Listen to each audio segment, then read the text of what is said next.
রাধা।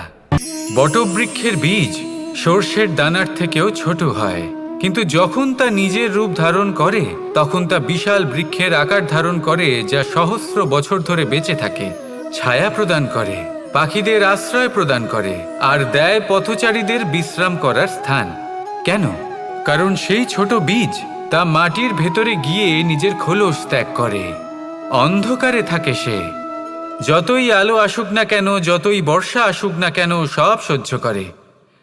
আর তারপরে একটা চারা গাছ অঙ্কুরিত হয়, তারপর ধীর গতিতে একটা বিশাল বৃক্ষতে পরিণত হয়। দেখুন, জীবনে কঠিন সময় আসে, এই জন্য নয় যে আপনি হার মেনে নেবেন, এই জন্য আসে যাতে আপনি ভবিষ্যৎ নির্মাণের জন্য নিজেকে তৈরি করতে পারেন। যদি কঠিন সময়ে আপনি ওই বীজের মতো দৃঢ় হয়ে থাকতে পারেন, তাহলে আপনিও একদিন সেই বিশাল বৃক্ষের মতো নিজে